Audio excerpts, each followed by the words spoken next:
Bom dia, alunos. Meu nome é Fernanda, sou a professora de Química de vocês e nós vamos começar então as aulas de Química. Vocês já deram início a essas aulas com o professor Roger ontem. E antes da gente falar das aulas, eu quero passar umas pequenas orientações.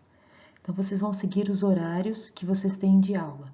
Então, no horário da aula de Química, fiquem online para receber as aulas e também para tirar dúvida em relação aos exercícios e ao conteúdo. Nosso objetivo inicial é finalizar o primeiro bimestre, então finalizar o conteúdo da primeira apostila até o dia 24/4. Acompanhe sempre o cronograma, as mensagens que a coordenação e a direção passam para vocês, mas sempre pelos meios de comunicação oficiais do colégio. Tá? Então mantenham-se atualizados, porque como a gente percebe, existem modificações devido à epidemia. Eu peço que vocês compreendam que esse momento, esse tipo de aula é algo novo para vocês, mas para a gente também. Então, a gente vai tentar dar andamento na matéria sem ter nenhum prejuízo nesse período. Na aula anterior, na aula de ontem, com o professor Roger, através do vídeo que ele passou para vocês do YouTube, vocês puderam então ter a parte de classificação das reações químicas. Essa matéria que tem nesse vídeo também está na página 347 da apostila de vocês. Lá vocês tiveram toda a explicação para classificar as reações dentro desses 4 tipos: reação de síntese ou adição, reação de análise ou decomposição, reação de simples troca ou deslocamento e a reação de dupla troca. Essa matéria do professor Roger e as matérias posteriores que eu vou passar aqui para vocês é o conteúdo que eu vou cobrar na atividade para nota, mas dessa atividade a gente fala um pouquinho mais para frente. Além dessa matéria, também tem a parte de fenômenos físicos versus fenômenos químicos, está na página 345 da apostila. Então a intenção é, ao observar um fenômeno, conseguir reconhecer se ele é físico ou se ele é químico. Para isso, tem algumas características para a gente analisar. A primeira delas é que os fenômenos físicos, eles são sempre reversíveis. Os principais exemplos de fenômenos físicos são as transformações de estado físico que nós vimos na matéria da prova mensal. Então, por exemplo, a fusão é um exemplo de fenômeno físico, porque a gente consegue reverter o processo de fusão. Então, quando a água no estado de gelo, ela derrete, ela passa para o estado líquido, a gente consegue, resfriando essa amostra, colocando no freezer, por exemplo, que ela volte, que ela se solidifique e volte para o estado de gelo. Então, são fenômenos sempre reversíveis. Além disso, é sempre a mesma substância, antes e depois da transformação. Então, a água na forma de gelo é água e a água depois que ela derrete continua sendo água. Então, antes e depois da transformação, a gente tem a mesma substância química. Já os fenômenos químicos funcionam de maneira diferente. Na maioria dos casos, eles são irreversíveis. Então, a gente não consegue pegar o produto final e fazer com que ele volte para a situação inicial. As substâncias iniciais, que nós chamamos de reagentes numa reação química, elas são diferentes das substâncias obtidas depois da transformação química, que é o que a gente chama de produto. Então, o que caracteriza essa transformação química são substâncias diferentes antes e depois da reação. Elas podem apresentar mudança de cor, de cheiro ou de gosto. Essa parte do gosto fica mais restrita a exemplos que envolvem alimentos. É claro que no laboratório, para a gente comprovar, para evidenciar a ocorrência de uma reação química, a gente não prova nenhuma reação. E também, além disso, pode ocorrer a formação de precipitado ou a formação de gás. Então, esses são marcadores para que a gente consiga reconhecer que houve uma transformação química.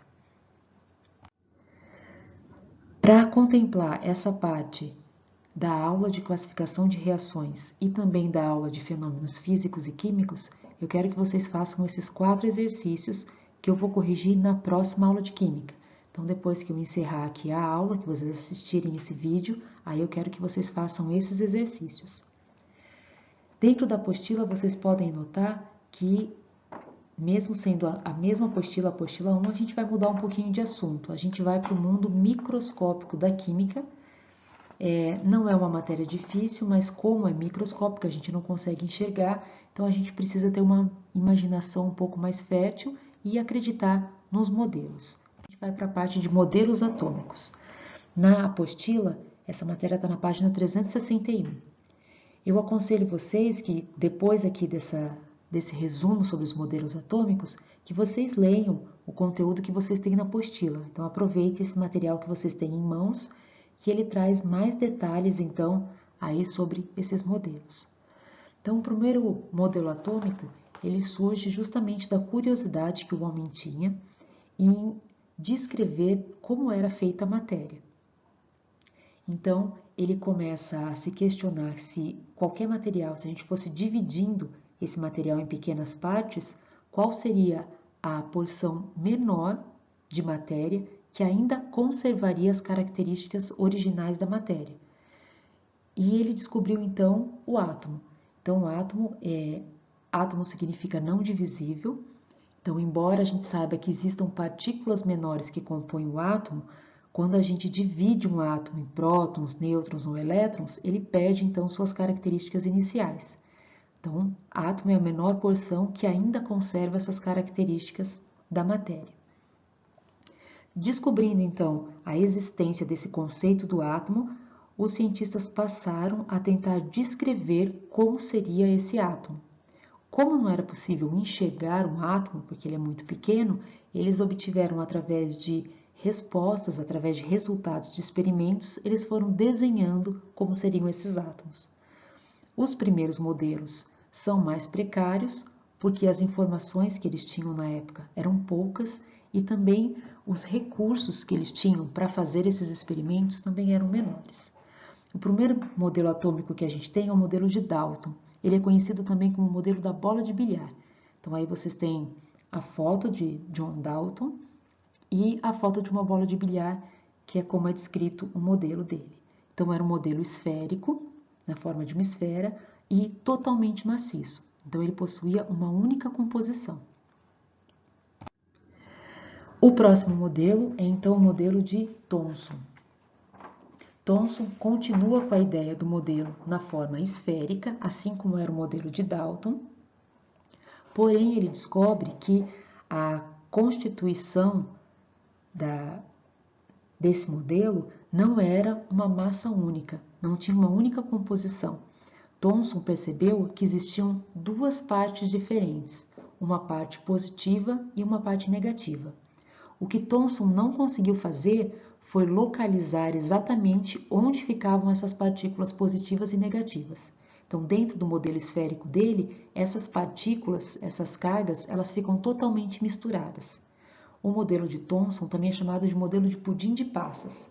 Aí a massa do pudim seria essa massa positiva e as passas seriam então essas cargas negativas aqui dentro do pudim. Então, essas seriam as passas do pudim. Já foi um grande salto em relação ao modelo de Dalton, porque aí ele já começa a enxergar uma divisão dentro da composição do átomo. O próximo modelo é então de Rutherford. No modelo de Rutherford, ele consegue localizar melhor essas partículas positivas e negativas. E o modelo também deixa de ser compacto. Ele descobre, na verdade, que o átomo ele possui grandes espaços vazios.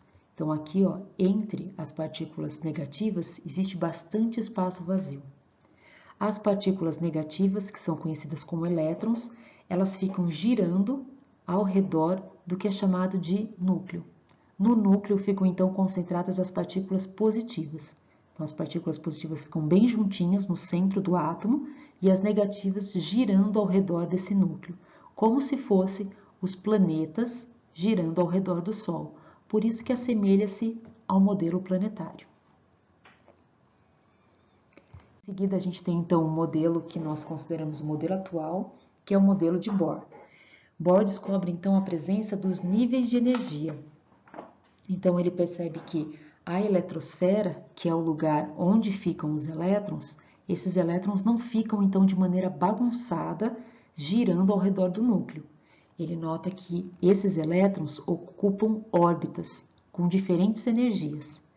Essas camadas ou níveis de energia, inicialmente, elas são diferenciadas por letras K, L, M, N, O, P e Q. Depois, no modelo mais atual, eles começam a chamar essas camadas por números, de 1 até 7. Na verdade, existem infinitas camadas, infinitos níveis de energia, mas para os átomos que a gente conhece até hoje, que são os átomos que estão na tabela periódica, são 7 as camadas que nós vamos estudar. Então, os elétrons ficam nessa eletrosfera, que é dividida nessas 7 camadas, e no núcleo, de uma forma compacta, então bem juntinha, ficam as cargas positivas. Só que nós sabemos pela regra da repulsão que cargas iguais sofrem repulsão. Então, se houvesse no núcleo apenas cargas positivas, o núcleo iria explodir, porque uma carga positiva próxima da outra sofreria essa repulsão. Daí então descobre-se a presença dos nêutrons. Então são essas partículas que ficam entre os prótons, entre as cargas positivas, evitando que uma carga positiva sinta repulsão pela outra. E a presença desses nêutrons, que tem carga nula, que faz com que um próton consiga ficar próximo do outro. Então aqui a gente tem a eletrosfera com as cargas negativas, que são chamadas de elétrons, o núcleo, que é a parte central, a gente tem os nêutrons, que tem carga nula, e os prótons, que tem carga positiva. Para que a gente consiga representar o desenho de um átomo, a gente não consegue representar a proporção ideal dele. Mas é interessante que vocês saibam que a eletrosfera ela é muito maior em relação ao núcleo. Então, o núcleo ele é pequeno e compacto. O que os livros costumam trazer para mostrar essa proporção é comparar o tamanho do átomo a um campo de futebol. Então, a eletrosfera seria o campo de futebol e o núcleo seria a bola no centro do campo. Então, para a gente ter uma dimensão do quanto a eletrosfera é maior do que o núcleo. A gente encerra aqui, então, esse estudo de modelos atômicos. Na próxima aula, a gente vai falar melhor dessas partículas, prótons, nêutrons e elétrons, nesse átomo de Bohr, que é o modelo atual. E a gente vai fazer alguns cálculos, algumas relações com essas partículas. Aí, fazendo essas relações, eu passo exercícios para vocês desses modelos atômicos. Então, não esqueçam de ler na apostila um pouquinho sobre esses modelos para conhecer melhor. E caso tenha alguma dúvida, eu vou ficar disponível aqui no chat, tá? Obrigada pela atenção e até a aula de amanhã.